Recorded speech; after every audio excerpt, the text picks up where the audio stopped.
मूल संविधान में अनुसूचियों की संख्या 8 थी, परंतु वर्तमान में भारतीय संविधान में अनुसूचियों की संख्या 12 है।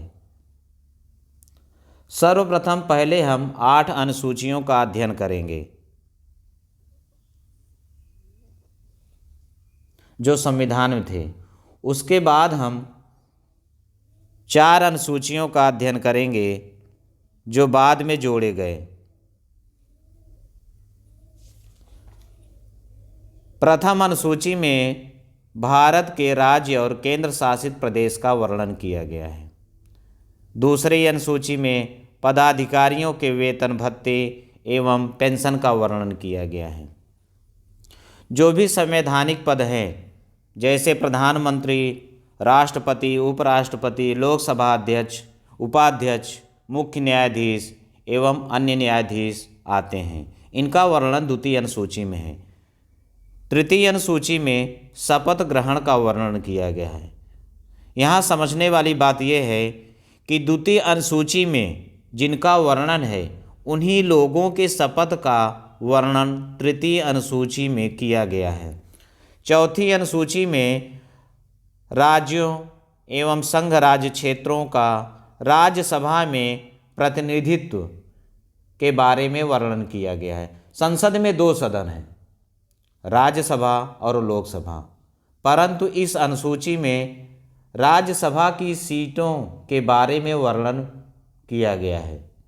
राज्य व केंद्र शासित प्रदेशों से कितनी सीटें होंगी इसका वर्णन इस अनुसूची में मिलता है।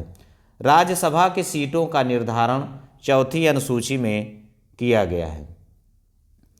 पांचवी अनुसूची में अनुसूचित जाति एवं अनुसूचित जनजाति के प्रशासन और नियंत्रण का वर्णन किया गया है। छठवीं अनुसूची में अनुसूचित जनजाति के प्रशासन का वर्णन किया गया है। इसमें सिर्फ 4 राज्य आते हैं, असम, त्रिपुरा, मिजोरम, मेघालय। इन्हीं 4 राज्यों के जनजातियों का वर्णन छठी अनुसूची में मिलता है। 7वीं अनुसूची में संघ सूची, राज्य सूची एवं समवर्ती सूची का वर्णन मिलता है। संघ सूची के विषय पर कानून बनाने का अधिकार केंद्र सरकार को है। राज्य सूची के विषय पर कानून बनाने का अधिकार राज्य सरकार को है और समवर्ती सूची के विषय पर कानून बनाने का अधिकार केंद्र और राज्य सरकार दोनों को है। संघ सूची में पहले 97 विषय थे, परंतु वर्तमान में इसकी संख्या 100 हो गई। राज्य सूची में पहले 66 विषय थे और बाद में 61 विषय हो गए थे। समवर्ती सूची में पहले 47 विषय थे, परंतु बाद में 52 विषय हो गए थे। समवर्ती सूची में यदि दोनों के बीच में केंद्र और राज्य, यदि दोनों के बीच में किसी विषय को लेकर विवाद होता है तो केंद्र को अधिक प्राथमिकता मिलती है। 8वीं अनुसूची में भाषा का वर्णन किया गया है। प्रारंभ में 14 भाषाएं थीं। प्रारंभ में 14 भाषाएं थीं, परंतु वर्तमान समय में 22 भाषाएं हो गई हैं। 9वीं अनुसूची में भूमि सुधार संबंधी व्यवस्था का वर्णन किया गया है। इसको प्रथम संविधान संशोधन 1951 द्वारा जोड़ा गया। 10वीं अनुसूची दल बदल संबंधी कानून का प्रावधान किया गया है।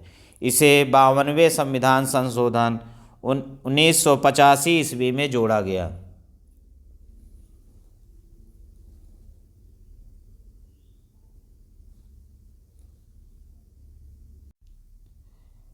ग्यारहवीं अनुसूची में पंचायती व्यवस्था का प्रावधान किया गया है।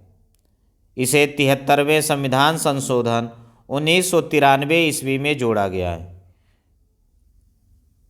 इसमें 29 कार्यक्षेत्र पंचायतों को दिए गए हैं। 12वीं अनुसूची नगरीय निकायों की व्यवस्था का प्रावधान किया गया। इसे 74वें संविधान संशोधन द्वारा 1993 ईस्वी में जोड़ा गया। नगर निकायों को 18 कार्य क्षेत्र सौंप दिए गए।